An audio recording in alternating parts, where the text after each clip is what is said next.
আল্লাহ পাক রব্বুল আলামিন যেই রসুলকে সবচেয়ে বেশি মহব্বত করেন, সবচেয়ে বেশি ভালোবাসেন, যেই নবীজির জন্য আরশ কুরসি লৌহ কলম, আসমান জমিন গ্রহ নক্ষত্র গাছপালা তরুলতা নদ নদী পাহাড় পর্বত কুল কায়নাত সুন্দর সাজে সাজালেন, সেই নবীজির উম্মত আল্লাহ পাক আমাকে আপনাকে বানিয়েছেন। এতে কি খুশি না বেজার? সেই নবীজির মহব্বত যেমনিভাবে আল্লাহর কাছে সবচেয়ে বেশি, সেই নবীজির ইজ্জতও আল্লাহর কাছে সবচেয়ে বেশি। নামাজ যখন আদায় করি, নামাজের যখন নিয়ত বাঁধি, তখন পৃথিবীর যে কোনো কেউ আপনাকে আমাকে নামাজের মধ্যে ডাকুক, তখন কি নামাজ বাদ দেওয়া যাবে? নামাজ বাদ দিয়ে কি তার ডাকে সাড়া দেওয়া যাবে? যেই হোক সে, নামাজ বাদ দিয়ে তার ডাকে সাড়া দেওয়া যাবে না। কিন্তু আমার নবীর ক্ষেত্রে উল্টো, আল্লাহর পেয়ারা হাবিবের ক্ষেত্রে এই বিধান আমাদের চেয়ে পার্থক্য রয়েছে। যেই বিধানটা আমার আল্লাহ পাক রব্বুল আলামিন কোরআনুল কারীমের মধ্যে সূরা নাজিল করে আমাকে আপনাকে জানিয়ে দিয়েছেন। সূরার নাম সূরা আনফাল, আয়াত নাম্বার 24। আমার আল্লাহ পাক বলেন, ইয়া আইয়ুহাল্লাযীনা আমানুস্তাজীবু লিল্লাহি ওয়ালির রাসূল ইযা দাআকুম লিমা ইউহয়িকুম। আল্লাহ পাক বলেন, ইয়া আইয়ুহাল্লাযীনা আমানু, হে ঈমানদারেরা, ইস্তাজিবু লিল্লাহি ওয়ালির রাসূল, আল্লাহ এবং আল্লাহর রসুল তোমাকে যদি আহ্বান করে, আল্লাহ এবং আল্লাহর রসুল যদি তোমাকে ডাকে, তবে অবশ্যই অবশ্যই ওই ডাকের সাড়া দিবা। তুমি যেই অবস্থায় থাকো না কেন, যেই অবস্থায় থাকো না কেন, সঙ্গে সঙ্গে আল্লাহ এবং আল্লাহর রসুলের ডাকে সাড়া দেওয়া আমার সমস্ত বান্দা বান্দীদের উপর আমি আল্লাহ ফরজ করে দিলাম। আর যদি আমার প্যারা হাবিবের ডাকে তোমরা সাড়া দাও, লিমা ইউহয়িকুম, আমি আল্লাহ ঘোষণা দিলাম তোমরা নতুন জীবন পাইবা। কেমন জীবন? তোমাদেরকে এমন জীবন দান করব যেই জীবন হলো জান্নাতি জীবন। বলেন সুবহানাল্লাহ। আল্লাহর প্যারা হাবিব সরওয়ারে কায়নাত রাহমাতুল লিল আলামিন একদিন নবীজির আদরের সাহাবী হযরত উবাই বিন কাব রাদিয়াল্লাহু তাআলা আনহুকে ডাক দিলেন। এমন সময় দয়াল নবীজির মায়ার সাহাবী নামাজরত অবস্থায়, এমন সময় আল্লাহর হাবিবের সাহাবী উবাই বিন কাব নামাজের নিয়ত বানলেন। আল্লাহু আকবার। নামাজ পড়ছেন আল্লাহ পাকের জন্য, যেই নামাজ আল্লাহর জন্য, আল্লাহর উপরে তো আর কেউ নাই, যার কারণে আল্লাহর নামাজে দাঁড়াইলে কারো ডাকে সাড়া দেওয়া যাবে না। কারো ডাকে সাড়া দেওয়া ইসলামের বিধান নয়। উবাই বিন কাব নামাজের নিয়ত বাঁধছেন। নামাজ মানেই হলো আল্লাহর সাথে কথোপকথন, নামাজ মানেই হলো আল্লাহর সাথে তার বান্দার প্রেমের আলাপ, নামাজ মানেই হলো যখন সাজদার মধ্যে যায় তখন আল্লাহর কুদরতি কদমে বান্দা তার মাথাটা ঝুঁকিয়ে দেয়। বলেন ঠিক কিনা? আল্লাহর প্যারা হাবিব সরওয়ারে কায়নাত উবাই বিন কাবকে যখন ডাক দিলেন, এমন সময় তিনি নামাজ পড়তেছেন। যখন তিনি শুনলেন আল্লাহর হাবিব ডেকেছেন, তিনি তাড়াহুড়ো করে নামাজ পড়লেন। সালাম ফিরাইয়া আমার দয়াল নবীজির কাছে যাইয়া কয়, নবী গো, বিআবি আনতা ওয়া উম্মি, আপনার কদম মোবারকে আমার মা বাবা কোরবান, আমাকে কেন ডেকেছেন? নবীজি কয়, কাব, আমি তোমাকে আহ্বান করলাম, তোমারে ডাকলাম, ডাকার সঙ্গে সঙ্গে তুমি কেন সাড়া দিতে পারো নাই? হযরত উবাই বিন কাব ডাক দিয়া কয়, দয়াল, আমি তখন তো নামাজ অবস্থায় ছিলাম, নামাজের নিয়ত বেঁধেছি, যার কারণে আমি আপনার আহ্বানে সাড়া দিতে পারে নাই। আমার নবী কই উবাই, তুমি কি সূরা আনফালের 24 নাম্বার আয়াত জানো না? তুমি কি কোরআন দেখো নাই? তুমি কি কোরআন পড়ো না রে উবাই বিন কাব? এরে উবাই, আল্লাহ পাক কি ঘোষণা দিয়েছেন তুমি কি জানো না? আল্লাহ তো বলে দিয়েছেন, ইয়া আইয়ুহাল্লাযীনা আমানুস্তাজিবু লিল্লাহি ওয়ালির রাসূলি ইযা দাআকুম, যদি আল্লাহ আল্লাহর রাসূল তোমারে ডাক দেয়, যেই অবস্থায় থাকো না কেন ওই অবস্থায় তোমারে সাড়া দিতে হবে, ডাকে সাড়া দিতে হবে। উবাই বিন কাব বলে, ইয়া রাসূলুল্লাহ, ইয়া হাবিবাল্লাহ, আমার ভুল হয়েছে, ভবিষ্যতে যখন ডাক দিবেন নামাজ অবস্থায় থাকি, আর যেই অবস্থায় থাকি না কেন ওই নামাজ বাদ দিয়া আপনি নবীজির সামনে গোলামের মতো হাজির হইয়া যাইব। এর দ্বারা প্রমাণ হয়, আল্লাহ পাকের কোরআনের আয়াত দ্বারা প্রমাণ হয়, নামাজের নিয়ত বেঁধেছেন। এবার দাঁড়ানো অবস্থায় থাকেন, রুকু অবস্থায় থাকেন, সাজদা অবস্থায় থাকেন, অথবা আপনি তাশাহুদের বৈঠকের মধ্যে থাকেন না কেন, যেই অবস্থায় থাকেন না কেন, আমার দয়াল নবী রহমাতুল লিল আলামিন যখন ডাক দিবে ওই অবস্থা থেকেই ওই নামাজের ওটা বাদ দিয়ে সঙ্গে সঙ্গে আমার দয়াল নবীজির ডাকে সাড়া দেওয়া আপনার উপর আমার আল্লাহ ফরজ করে দিয়েছে। বলেন সুবহানাল্লাহ। এই কারণে বিশ্ববিখ্যাত ফতুয়ার কিতাব ফতুয়ায়ে শামী, রাইটার আল্লামা ইবনে আবিদিন শামী রাহমাতুল্লাহি আলাইহি, তিনি উল্লেখ করেছেন ফতুয়ায়ে শামীর মধ্যে, আপনি নামাজ পড়েছেন, 4 রাকাতের নিয়ত বেঁধেছেন, আল্লাহু আকবার, 4 রাকাতের মধ্যে 2 রাকাত শেষ হয়েছে, আরো 2 রাকাত বাকি। এমন সময় আমার দয়াল নবী রহমাতুল লিল আলামিন যদি আপনারে ডাক দেয়, ওই বাকি 2 রাকাত নামাজ পড়া যাবে না, সঙ্গে সঙ্গে নবীজির ডাকে সাড়া দিবেন। আমার নবীজি যেই নির্দেশ দিবে ওই নির্দেশ পালন করতে হবে।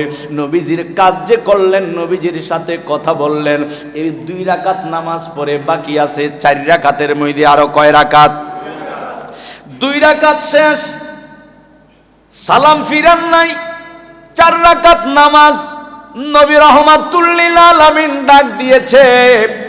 2 রাকাত নামাজ আর 2 রাকাত বাকি রেখে ডাকে সাড়া দিতে হবে। নবীজির সঙ্গে কথা বললেন, নবীজি যা নির্দেশ দিল পালন করলেন। ফতুয়ায়ে শামীর মধ্যে রয়েছে, আপনার কাজ শেষে ওই যে বাকি 2 রাকাত ছিল নিয়ত বাঁধতে হবে না, বাকি 2 রাকাত এসে পুনরায় আদায় করলে আপনার নামাজটা আল্লাহর দরবারে কবুল হবে। বলে কেন?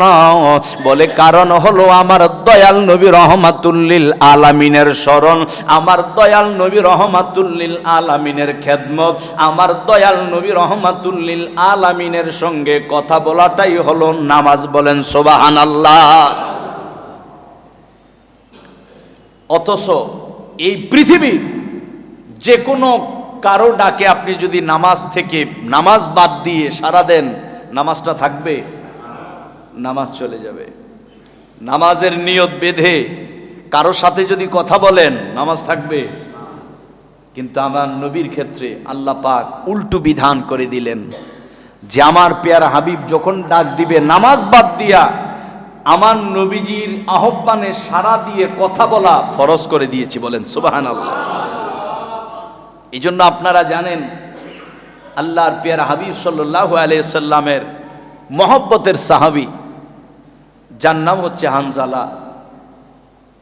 যেই হানজালা আল্লাহর গোটা জগতের মধ্যে ফেরেশতা কাউকে গোসল দেয় নাই, কিয়ামত পর্যন্ত দিবেও না। মানুষ মারা গেলে তার পাড়া প্রতিবেশী পরিবার তাকে গোসলের ব্যবস্থা করে। আর যদি শহীদ হয় কেউ, শহীদদের মাসালা হলো তাদেরকে গোসল দিতে হয় না, শহীদদেরকে গোসল দিতে হয় না। হানজালা বিবাহ করেছে, বাসর রাত, প্রথম রাত সুন্দরী বিবি ঘরে, বিবির সাথে মেলামেশা করেছে। আল্লাহর পেয়ারা হাবিবের ডাক এসেছে যুদ্ধে যাওয়ার জন্য, ডাক এসেছে যুদ্ধে যাওয়ার জন্য। আল্লাহর পেয়ারা হাবিব সাল্লাল্লাহু আলাইহি সাল্লাম আর ডাক শোনার সাথে সাথে হানজালা নিজের সুন্দরী বিবিকে ফেলে তরবারি হাতে নিয়ে ইয়া রাসূলুল্লাহ বলে ঘর থেকে বের হয়ে গিয়েছে। এটার নাম নবী প্রেম। মনে রাখবেন,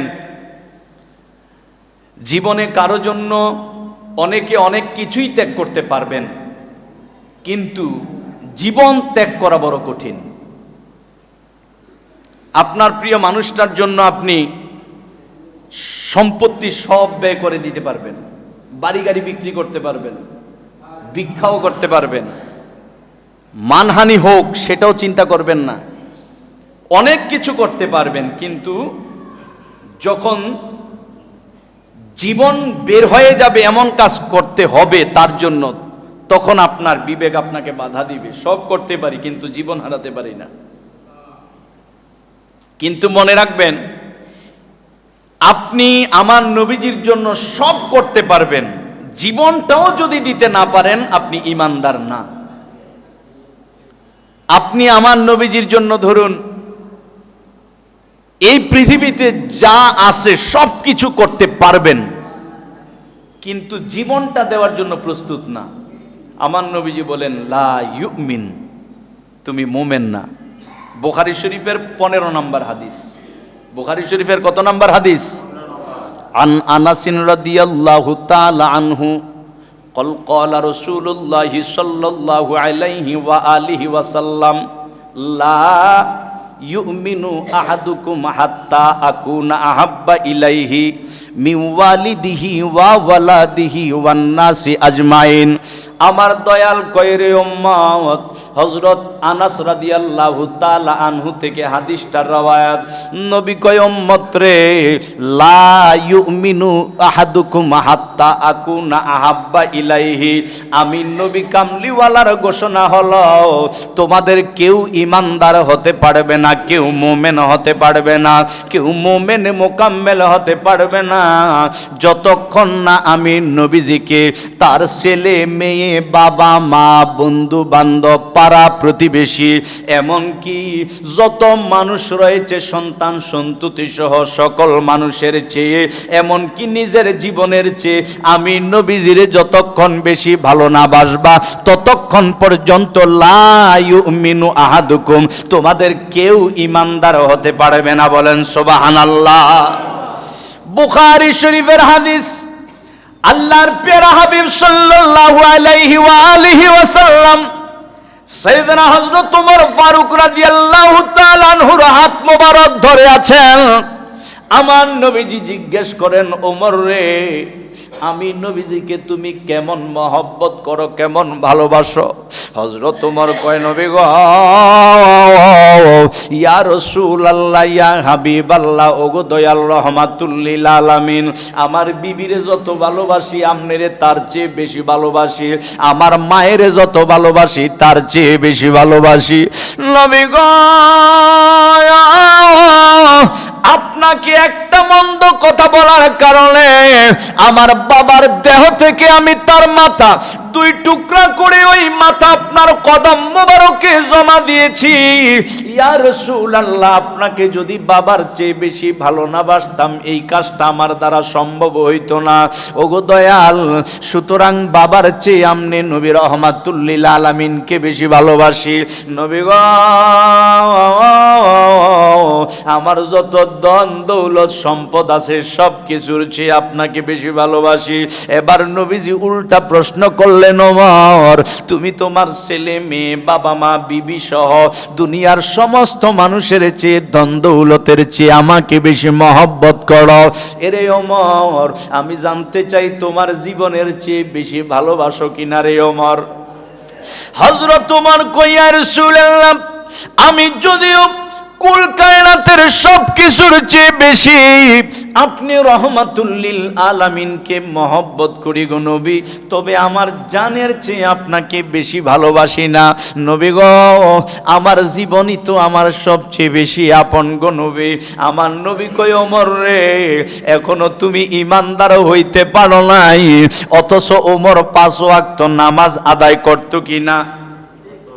5 ওয়াক্ত নামাজ পড়তো, রমজানে রোজা রাখতো, মুখে দাড়ি আছে, মাথায় টুপি পাগড়ি, দয়াল নবীজির সুন্নতের লেবাস রয়েছে, নবীজির সুন্নত একটাও বাদ দেয় না। কিছু কিছু মানুষ আছে দেখবেন নবীর প্রেমের কথা বললে শুধু কয় তোরা কেমন প্রেমিক, তোরা কিসের প্রেমিক, আমরা হইলাম প্রেমিক, আমরা সুন্নত মানি বেশি, কয় না আমরা সুন্নত মানি বেশি। নবীজির সুন্নত অবশ্যই মানতে হবে, তবে নবীজির সুন্নত মানার নাম আহলে সুন্নাত ওয়াল জামাত নয়। শুধু নবীজির সুন্নত মানলেন আর নবীজির সাথে বেয়াদবি করলেন, এটার নাম আহলে সুন্নাত ওয়াল জামাত নয়। যাদের মধ্যে নবীজির যেই আকীদা রাখার দরকার, ওই আকীদা ঈমান ঠিক থাকবে, পাশাপাশি নবীজির সুন্নত থাকবে, তারাই হলো জান্নাতি দল। বলেন ঠিক কিনা? হযরত সাইয়েদনা ওমরের নামাজ আছে, নবীজির প্রত্যেকটা সুন্নত আছে, রোজা আছে, আল্লাহর বিধিবিধান যথাযথভাবে পালন করে। এরপরে আমার নবী কয় লা ইউমিনু ওমর রে, এখনো তুমি ইমানদার না, ইমানদার না। সুতরাং যে ব্যক্তি ইমানদার না সে জাহান্নামী। যে ব্যক্তি ইমানদার না, যত বড় নামাজি হোক, রোজাদার হোক, দাড়িওয়ালা হোক, হাজী সাহেব হোক, যদি ইমানদার না হয় নিঃসন্দেহে জাহান্নামে যাবে। নবী গো, আপনি যে বললেন আমি ইমানদার না, আমি হযরত ওমর ফারুক ইমানদার না। কেন? আমার নামাজ আছে, রোজা আছে, দাড়ি টুপি ভাগরি সবই তো আছে, আল্লাহর বিধান মানি, আমনে নবীর সুন্নত মানি, অক্ষরে অক্ষরে আমনে নবীজির সুন্নত পালন করি, আমি কেন ইমানদার না? নবী কয় ওমর রে, আমি নবীজির জীবনের চেয়ে বেশি ভালো না বাসলে ইমানদার হওয়া যায় না। হযরত ওমর কয় নবী গো, আমি এই মাত্র আল্লাহর কসম করে বলি গো নবী, আমি এই মাত্র এখন থেকে আপনি দয়াল নবীকে আমার নিজের জীবনের চেয়ে বেশি ভালোবাসি। আল্লাহর হাবিব কয় ওমর, এই মাত্র তুমি ইমানদার। সুবহানাল্লাহ। আল্লাহর হাবিব কয় ওমর, এই মাত্র তুমি ইমানদার। এর দ্বারা এই হাদিস বুখারী শরীফের হাদিস কি প্রমাণ হলো? ঈমান আর আমল দুইটা দুই জিনিস, ঠিক কিনা? ঈমান আর আমল এক নয়। ঈমান কাকে বলে? বিশ্বাসের নাম হচ্ছে ঈমান। আর আমল কাকে বলে? ইসলামী শরীয়তের কিছু কর্ম পদ্ধতিকে বলে আমল। আমলের বাংলা অর্থ হইল কাজ, কর্ম। কাজ মানুষের দুই প্রকার, একটা ভালো কাজ আর একটা খারাপ কাজ। একটা আমলে সালেহ, নেক কাজ, আর একটা মন্দ কাজ। তো এখন আপনার মাঝে নেক কাজ থাকলে আপনি আমলদার। তো এই আমলদার তো যে কোনো ধর্মের যে কোনো কেউ চাইলেই হইতে পারে। কেন? আমলদার মানে ভালো কাজ করা। তো ভালো কাজ কি বিধর্মীরা কি করে না? কি ও ভাই, করে না? নিঃসন্দেহে করে। তাহলে তারাও তো আমলদার। আমলদার কাকে বলে আগে বুঝতে হবে। যে ভালো কাজ করে তার মাঝে আমল আছে, ভালো আমল আছে, যাকে আরবিতে বলে আমলে সালেহ, নেক আমল। তো নেক আমল তো অসংখ্য নেক আমল বিধর্মীরাও করে, তাই বলে কি তারা ইমানদার? ইমানদার নয়। তো ঈমান আর আমল এক জিনিস নয়। তো আমল কখন কবুল? যখন আপনার ঈমান কবুল। আমল কখন কবুল হবে? যখন আপনার ঈমান 100% ঠিক থাকবে। ঈমানের ত্রুটি থাকলে যতই আমল করুন না কেন, আপনার কোনো আমল আল্লাহর দরবারে কবুল হবে? কোনো আমল কবুল হবে না। তো হুজুর ঈমান কি? ঈমান কি? আপনি যে বলছেন যে আমল এক জিনিস, ঈমান আরেক জিনিস, ঈমান কি? আমার নবীজি এই হাদিসই তো বলে দিলেন যে তোমার সব আছে, আমি নবীজিরে যদি জীবনের চেয়েও বেশি ভালো না বাসতে পারো, তুমি ইমানদার হতে পারবে না। তুমি ইমানদার হতে পারবে না। এই জন্য আল্লাহর পেয়ারা হাবিবের একখানা হাদিস মোবারক, নবীজি বলেন আদ্দিবু আওলাদাকুম সালাসি খিসালিন। আমরা তো আমাদের সন্তানদেরকে আমরা শিক্ষিত বলি, অশিক্ষিত বলি, দিনমজুর বলি, শিল্পপতি বলি, যে কোনো ব্যক্তি হোক, আমরা প্রত্যেকের সন্তানটাকে প্রথম যেই শিক্ষাটা দিতে চাই সেটা হলো, আমরা প্রথমেই আমার সন্তানকে আমি চাইবো যে কমপক্ষে বাংলাটা যেন সে রিডিং পড়তে পারে, আরেকটু চাইবো ইংরেজিটা যেন রিডিং পড়তে পারে, বাংলাটা যেন নিজের নামটা লিখতে পারে। এটা আমরা নিজের জন্য বাধ্যবাধকতা করে নিয়েছি। আমরা সবাই, ধনী বলেন গরিব বলেন, আমাদের ব্রেনে একটা কাজ করে, সেটা হলো আমার সন্তানকে আমি বেশি না পারি মেট্রিক পাস করামু, বেশি না পারি 5 পাস করামু। এটা হচ্ছে আমাদের মুসলমানদের চিন্তা। অথচ আল্লাহর নবী বলে, উম্মত তুই যদি মুসলমান হস, আমি তোকে নির্দেশ দিচ্ছি, শোন, আদিবু আওলাদাকুম সালাসি খিসালিন, তোমার সন্তানকে তুমি 3টা জিনিস শিখাবে। কয়টা জিনিস? জোরে বলেন, কয়টা? 3টা জিনিস শিখাবে। 1 নাম্বার হুব্বে নবিয়ুকুম, তোমার নবীজির মহব্বত। বলেন সুবহানাল্লাহ। 1 নাম্বারই হচ্ছে তোমার নবীর মহব্বত। তো এই নবীর মহব্বত কিভাবে শিখানো হবে? প্রশ্ন জাগে, নবীর মহব্বত শিখাবো কিভাবে? এখন যদি বলি নবীর মহব্বত শিখেন, তখন প্রত্যেকটা মুসলমান বলবে, হ্যাঁ আমি তো নবীকে মহব্বত করি। কি বলবে না?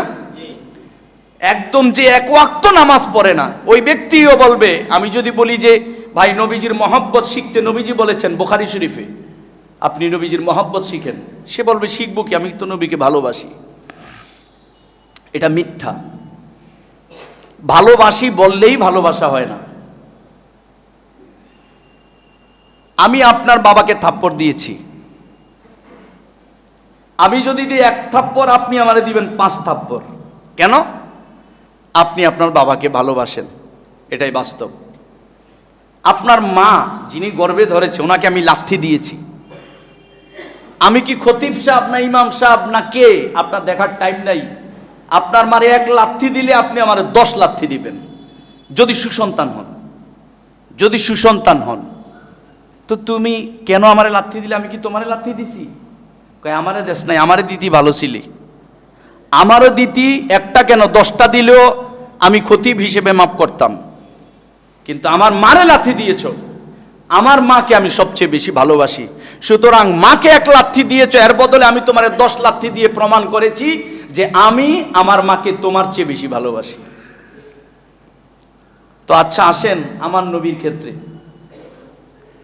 আমার নবীজিকে ভালোবাসা তো ঈমান, মাকে ভালোবাসা ঈমান না, মাকে ভালোবাসা আমল। মাকে ভালো না বাসলে জাহান্নামে যাবেন, আর নবীকে ভালো না বাসলে ঈমানই চলে যাবে, ঈমান ধ্বংস হয়ে যাবে, মুসলমান থেকে খারিজ হয়ে যাবে।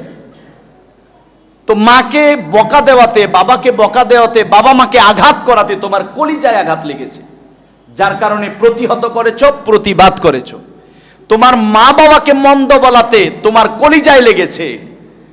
এখন তুমি যদি মুসলমান হয়ে থাকো, নবীকে ভালোবেসে থাকো, নবীকে যে কটু কথা বলবে, নবীর শান শৌকত সুউচ্চ মকাম ইজ্জত সম্পর্কে যারা বেয়াদবি করবে, তাদেরকে আঘাত করলে, যদি তুমি মনে করো যে আমি ভুল করেছি, তখন বুঝতে হবে নবীর চেয়ে আমি যাকে আঘাত করেছি তার প্রতি তোমার মহব্বত বেশি। তোমার উচিত ছিল তুমিও তাকে আঘাত করা। কেন? কারণ আমার নবী হচ্ছে ঈমান। সবকিছু মানা যায়, আমার নবীজির সাথে বেয়াদবি মানা যায় না। নবীজিকে যারা কটু কথা বলবে, নবীজির সুউচ্চ মাকাম শান শৌকত নিয়ে যারা বেয়াদবি করবে, আমার নবীজির মিম্বরে বসার অধিকার তাদের নাই। প্রিয় ভাইয়েরা, তো আমার নবী বলেন 1 নম্বরে তোমার সন্তানদেরকে 3টা যে শিক্ষা দিবে, 1 নম্বর হচ্ছে হুব্বে নবিয়ুকুম, তোমার নবীজির মহব্বত শিক্ষা দাও। 2 নম্বর ওয়া হুব্বে আহলে বাইতিহি, আমার নবীজির আহলে বায়াতের মহব্বত শিক্ষা দাও। এখন মুসলমানদেরকে যদি জিজ্ঞেস করা হয় আহলে বায়াত কি, ভাই বলেন তো, আমার তো মনে হয় অনেক মুসলমান বলতেই পারবে না আহলে বায়াত কি। তো আহলে বায়াত কি যদি বলতেই না পারে, সেই আহলে বায়াতকে ভালোবাসবো কেমন করে? অথচ আমার নবী বলেছেন তোমার সন্তানদেরকে 3টি শিক্ষা দাও।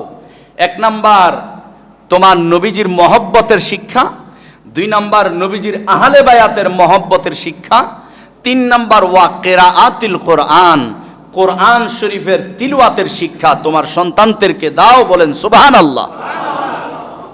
এই তিনটা থেকে আমরা দূরে, এটাই চিরসত্য। আমার সন্তানকে আমি সরু সরিয়া শিখানোর জন্য উঠে পড়ে লেগেছি, এবিসিডি শিখানোর জন্য উঠে পড়ে লেগেছি, কোরআন শিখানোর জন্য উঠে পড়ে লাগে নাই। অধিকাংশ যুবক যুবতী কোরআন পড়তে পারে না, অধিকাংশ যুবক যুবতী কোরআন শরীফ তিলাওয়াত পারে না। আবার অনেক অভিভাবক আছে যারা ওই কোরআন শরীফ ঘরে যে রেখেছে, ঘরের মধ্যে কোরআনের উপরে ময়লা জমতে জমতে, পরে তো না, ধরেও না, বালু জমতে জমতে ভারী হয়ে গেছে, এখন না পড়তে পড়তে পড়া কোরআনটাও ভুলে গেছে। এমন অনেক মুসলমান আছে আমাদের সমাজে। অথচ আমার নবীজি বলেন, তোমরা কোরআন কেন শিক্ষা করবা এবং শিক্ষা দিবা জানো? হাসরের দিন আরশ আজিমের ছায়া ব্যতীত আর কোনো ছায়া থাকবে না। মাথার উপরে সূর্য থাকবে, সূর্যের তাপে মানুষের মাথার মগজ টকবক করে উতলাতে থাকবে। চুলার মধ্যে ভাত রান্না করার জন্য পানি দিলে আগুনের তাপে যেভাবে পানিগুলো উতলাতে থাকে, পানিগুলো, আমার নবী বলেন মাথার মগজগুলো সূর্যের তাপে এভাবে উতলাতে থাকবে, কোনো ছায়া থাকবে না। আমার নবী বলেন, যে ব্যক্তি কোরআন শিক্ষা করবে, যে ব্যক্তি কোরআন শিক্ষা করবে, আমার আল্লাহ পাক ওই কঠিন হাসরের দিন ওই ব্যক্তিকে আরশ আজিমের ছায়ার নিচে জায়গা করে দিবে। অথচ আমরা মুসলমানেরা কোরআন পড়ি না। অনেক মুসলমানের ঘরে কোরআনই নেই, অনেক মুসলমানের ঘরে কোরআন নেই। আবার তুমি ফরহেজগারিতা দেখাও, তুমি বড় গলায় কথা বলো, তোমার চেয়ে তো বেটা বিধর্মী উত্তম। আর এই ধরনের ব্যক্তিদের ঘরেই নাস্তিক জন্মায়, সত্য। এই ধরনের ব্যক্তিদের ঘরেই বেয়াদব জন্মায়। যারা আলেমকে ইজ্জত করতে জানে না, মুরব্বীদেরকে ইজ্জত করতে জানে না, তাদের ঘরে এইসব সন্তান জন্মায়। কারণ কোরআন থেকে দূরে রেখেছে সন্তান থেকে, ইসলাম থেকে দূরে রেখেছে সন্তানকে, আল্লাহ থেকে, আল্লাহর রসুল থেকে সন্তানকে দূরে রেখেছে। তো এই সন্তান বেয়াদব, নির্লজ্জ, বেহায়া হবে না তো হবে কে? আমার নবীজি বলেছেন, তিনটা শিক্ষা দাও তোমার সন্তানদেরকে।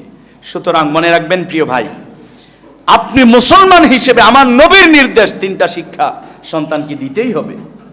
আপনি অন্য শিক্ষা যদি দিতে মন চাই দেন, অপশনাল, সেটা দুনিয়ার জন্য।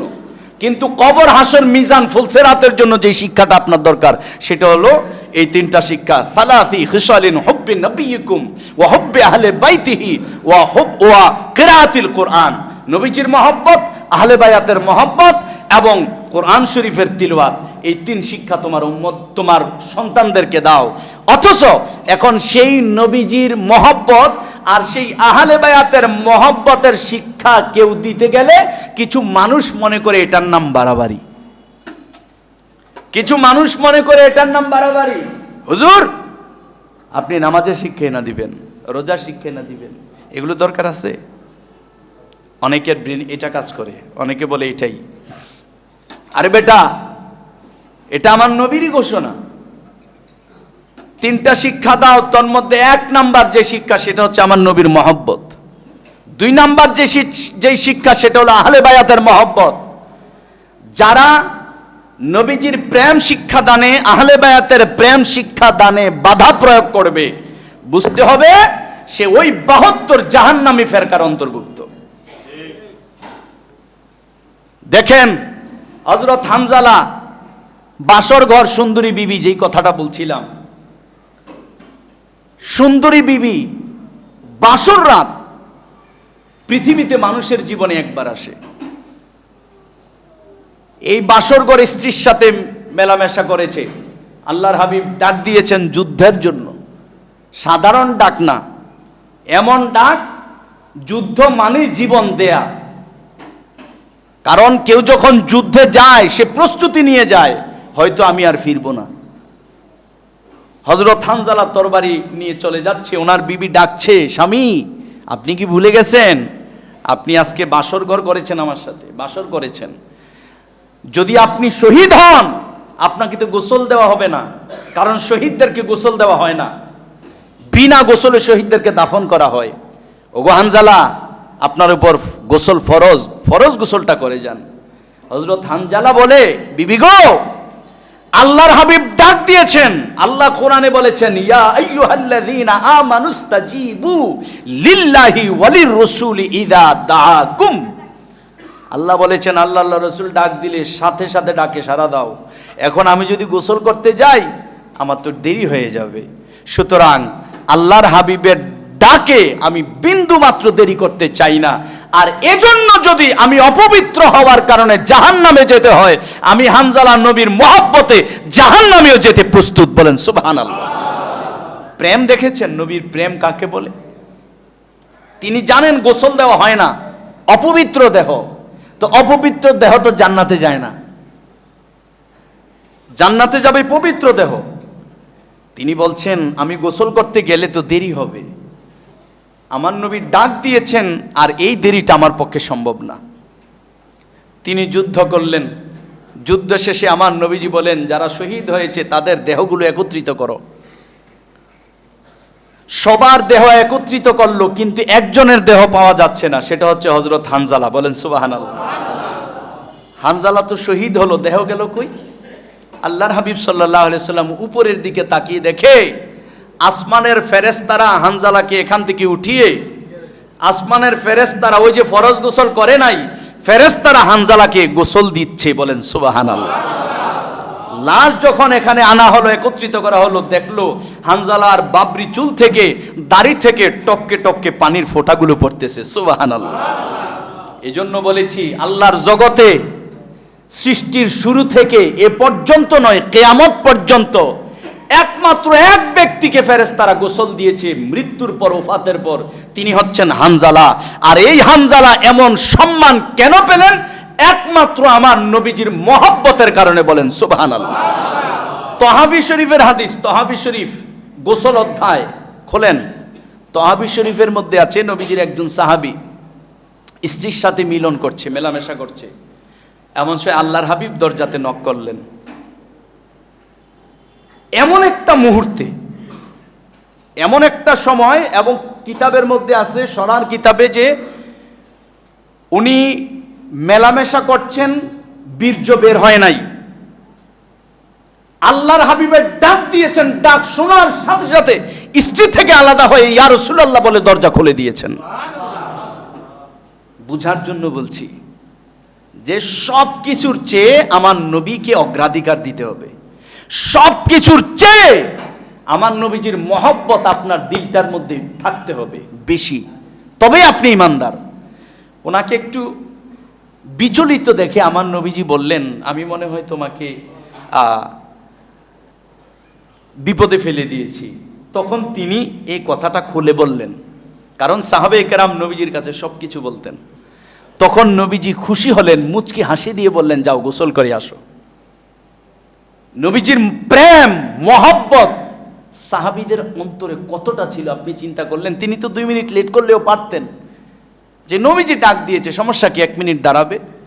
কিন্তু তিনি মনে করেছেন, তিনি জানতেন যে নবীজিকে সেকেন্ড দাঁড় করানো ঈমান বহির্ভূত কাজ। নবীজির ডাকে বিন্দু মাত্র দেরি করা ঈমান বহির্ভূত কাজ। যার কারণে সাহাবে কেরামের ঈমান ছিল এমন মজবুত। এই সাহাবে কেরামের কর্ম থেকে আপনাকে আমাকে ঈমান শিখতে হবে। আরে একটা গাধার অন্তরে যে প্রেম নবীজির প্রতি, ওই প্রেমে তো আমরা অনেক মুসলিমরা অর্জন করতে পারি নাই। খায়বারের যুদ্ধ থেকে একটি গাধা গনিমতের মাল হিসেবে নবীজি পেয়েছেন। নবীজি জিজ্ঞেস করলেন, গাধা তোর নাম কি? গাধা বলে, আমার নাম ইয়াজিদ ইবনে শিহাব। তো এই গাধাটাকে নবীজি নাম জিজ্ঞেস করলেন। নবীজি বললেন, গাধা তোমার বংশ পরিচয় কি? গাধা বললে, ইয়া রাসূলুল্লাহ, আমার যারা পূর্বপুরুষ, আমার বাবা, আমার দাদা, আমাদের কারো উপরে নবী ছাড়া কেউ ওঠে নাই। আমি একমাত্র শেষ গাধা, আপনি নবী রহমাতুল লিল আলামিনের জন্য অপেক্ষা করতেছি। তো তোমার মালিক তো খ্রিস্টান। বললে, এজন্যই তো আমার মালিক সত্য, কিন্তু আমি আজ পর্যন্ত আমার মালিককে আমার পিঠে উঠতে দেই নাই। নবী গো আপনার অপেক্ষায় আছি, কেন আমার পিঠে উঠতে দেই নাই? এজন্য আমার সারা শরীর কেটে রক্তাক্ত করে ফেলেছে আঘাত করতে করতে, তবুও আমি আমার মালিককে আমার পিঠে উঠাই নাই, জীবন দিতে প্রস্তুত আছি। কেন? আমার পিঠে একমাত্র কদম লাগাবে নবী রহমাতুল্লিল আলামিন। আমার নবী বলে, ইয়াজিদ ইবনে শিহাব তোর নাম, যা আজ থেকে আমি তোর নাম রাখলাম ইয়াপুর। নবীজি রাখলেন ওই গাধাটার নাম ইয়াপুর। তো এই গাধাটা নবীজির খেদমত কিভাবে করত? যখন নবীজির কোন সাহাবে কেরামের প্রয়োজন হতো, তখন ওই গাধাটা ওই সাহাবীর দৌড়ে ওই সাহাবীর ঘরের দরজায় গিয়ে নক করতেন। তখন সাহাবী বুঝতেন নবীজি আমাকে ডাকছে। এভাবে নবীজির খিদমত করতেন। নবীজি যদি আবু বকর সিদ্দিককে প্রয়োজন হতো, তখন গাধাটা দৌড়ে আবু বকরের ঘরের দরজায় গিয়ে নক করত। তখন আবু বকর গাধাটা দেখেই বুঝতো যে আল্লাহর হাবিব আমাকে ডেকেছেন। তো আল্লাহর পেয়ারা হাবিব যেদিন পর্দা করলেন, উফাত গ্রহণ করলেন, সেদিন এই গাধাটা এমন পাগল বেকারার হয়ে গেছে। মাদারিজুন নবুয়তে আছে, আব্দুল হক মুহাদ্দিস দেহলভী রাহমাতুল্লাহি আলাইহি এই কথাটা উল্লেখ করেছেন। গাধাটা এমন বেকারার হয়ে গেছে, পাগলের মতো মদিনাতুল মুনাওয়ারায় ছুটাছুটি করছে। যত সাহাবী আছে প্রত্যেক সাহাবে কেরামের ঘরের দরজায় দরজায় গিয়ে চোখের পানি ঝরছে, আর সাহাবেদের ঘরের দরজায় গিয়ে নক করছে। সাহাবীরা দরজা খুলেই ওই গাধার চোখের পানি দেখে বুঝতে পেরেছে যে কোনো একটা দুর্ঘটনা ঘটেছে। সকল সাহাবীরা দৌড়ে আল্লাহর হাবিবের হুজরা মোবারকের কাছে এসে শুনলেন যে আল্লাহর হাবিব পর্দা করেছেন। আল্লাহর হাবিব পর্দা করেছেন। এই পর্দার ক্ষেত্রেও মুসলমানদের মধ্যে মতভেদ। এই যে বলছি পর্দা করেছেন, এটার মধ্যে মতভেদ। অনেকে শব্দ ব্যবহার করবে কিভাবে জানেন? মারা গেছেন। এই মুসলমান, তোর বিবেক কি হলো? একটা নেতা মারা গেলে নেতার ক্ষেত্রে মারা যে গেছেন শব্দটা ব্যবহার করে না, পরলোক গমন করেছেন, ইন্তেকাল করেছেন, সম্মানী ব্যক্তি তো, এই জন্য শব্দটাও সম্মানী। তো নেতা সম্মানী হওয়ার ক্ষেত্রে যদি তার ক্ষেত্রে এতটা সচেতন, যেমন সম্বোধনের ক্ষেত্রেও তো এক একজনকে এক একভাবে সম্বোধন করা হয়। যেমন বিমান যে চালায় সে তো ড্রাইভার, ড্রাইভার না, যে ড্রাইভ করে তাকে কি বলে? ড্রাইভার। তো এখন রিক্সা যে চালায় সে কি? ড্রাইভার। তো এখন আপনি রিক্সার ড্রাইভারকে পাইলট বললে সে কি খুশি হবে না বেজার হবে? বেজার হবে। কেন? আপনি তারে অপমান করছেন। হ্যাঁ তুই ড্রাইভার, আপনি কেন পাইলট বলছেন? আবার একজন পাইলটকে আপনি যদি ড্রাইভার বলেন, পাইলটকে অপমান করা হয়। অথচ একই তো ড্রাইভার আর পাইলট একই, কিন্তু সম্মান ভেদে সম্বোধনও হবে ভিন্ন। পাইলটকে ড্রাইভার বললে পাইলট অসন্তুষ্ট হবে, কারণ সে বিমান চালায়, তাকে ড্রাইভার বলতে পারেন না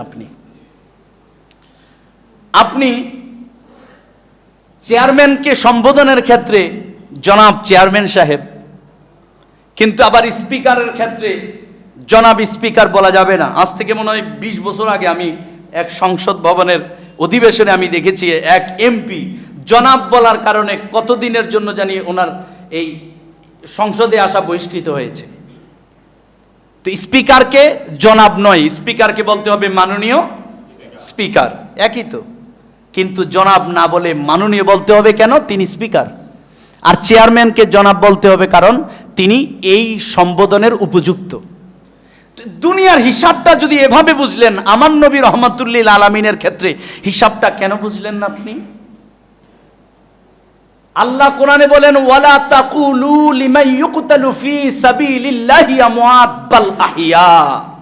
আল্লাহ কয় যারা আমার রাস্তায় থেকে কতল হয়, আমার রাস্তায় থেকে পরলোক গমন করে, তাদেরকে মৃত বলিও না, বাল আহইয়া, বরং তারা জিন্দা। আল্লাহর রাস্তায় থেকে কেউ পরলোক গমন করলে যদি জিন্দা হয়, আমার নবীর আমনে কেমনে মরা কোন রে ভাই? ইবনে মাজাহ শরীফের হাদিস, আমার নবী কয় আল আনবিয়াউ আহিয়াউন ফি কুবুরিহিম ফানাবিয়ুল্লাহ হাইয়ুন ওয়া ইউরযাক। আমার নবী কয় আমি নবী না, সব নবী রাসূলগণ আহিয়াউন ফি কুবুরিহিম, প্রত্যেক নবী রাসূল তাদের রওজা মোবারকে জিন্দা। ফানাবিয়ুল্লাহ হাইয়ুন, সুতরাং আল্লাহর নবীগণ জিন্দা। শুধু জিন্দা তাই নয়, ওয়ায়ুরজাক, আমার নবী কয় নবীগণ রওজা মোবারকে জিন্দা, শুধু তাই নয়, তাদের সম্মানার্থে আল্লাহ পাক জান্নাত থেকে তাদের রওজাতে 3 বেলা খাবারও পাঠিয়ে দেয়। তো আপনি কিভাবে বলছেন নবী মারা গেছে? এই শব্দ আমার নবীজির ক্ষেত্রে অ্যাপ্রোপ্রিয়েট নয়, আমার নবীজির ক্ষেত্রে যথাযথ নয়, এটা বেয়াদবিমূলক আচরণ।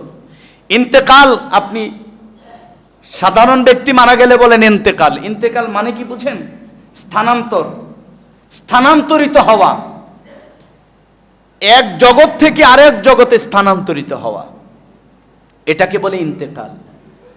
এই দুনিয়ার জগৎ থেকে আলমে বরজখ, কবরের জিন্দিগিতে ব্যক্তি স্থানান্তরিত হয়েছে। মেশকাত শরীফের মধ্যে আছে যে কবরের ব্যক্তি, কবরের পাশ দিয়ে কেউ যদি হেঁটে যায়, ওই ব্যক্তিটা হাঁটলে পায়ের জুতার যে আওয়াজ হয় ওই আওয়াজটাও শুনতে পায়। সাধারণ ব্যক্তির যদি এই অবস্থা, সাধারণ ব্যক্তির, আমার নবী রহমাতুল্লিল আলামিনের কি অবস্থা? সুতরাং ঈমানকে মজবুত করতে হবে। তো ওই ইয়াপুর গাধাটা সকল সাহাবাকে খবর দিচ্ছেন নবীজি পর্দা করলেন। তখন ইয়াপুর গাধাটা চিন্তা করলো, যেই নয়নে আমার নবী দেখব না, সেই নয়ন দিয়ে আমি পৃথিবী দেখতে চাই না। সঙ্গে সঙ্গে ওই গাধাটা একটা কূপের মধ্যে ঝাঁপ দিয়ে আত্মহত্যা করেছে। নবীর প্রেম কি জিনিস দেখেন, আত্মহত্যা করলো একটি গাধা। কেন? নয়নে আমার নবী দেখবে না তাই। নবীজির আম্মাজান হবে আমেনা, মক্কার মানুষ জানে। বাবার নাম হবে আব্দুল্লাহ। আব্দুল্লাহ রাস্তা দিয়ে যদি হাঁটতো, আমেনা নামের মেয়েরা দুপাশে দাঁড়িয়ে থাকতো। কেন? আব্দুল্লাহ সৌন্দর্য, আব্দুল্লাহকে পাওয়ার জন্য না, আব্দুল্লাহর কাছে বিয়ে বসতে পারলে নবী রহমাতুল্লিল আলামিনের আম্মাজান হওয়া যাবে। যখন মক্কার মহিলা আমেনা নামের মহিলারা শুনল, ব্যবসায় রওনা দিয়ে মদিনাতুল মুনাওয়ারায় গিয়ে আমেনা নামের আরেক মেয়েকে বিয়ে করে ফেলেছে আব্দুল্লাহ, এই খবর পেয়ে 300 আমেনা নামের মহিলা নবীজির মা কেন হতে পারলো না, 300 আমেনা আত্মহত্যা করেছে। এটাই হচ্ছে নবী প্রেম, নবীজির মহব্বত। আল্লাহ পাক আমাদের সকলকে অন্তরে ধারণ করার তৌফিক দান করুক, বলুন আমিন।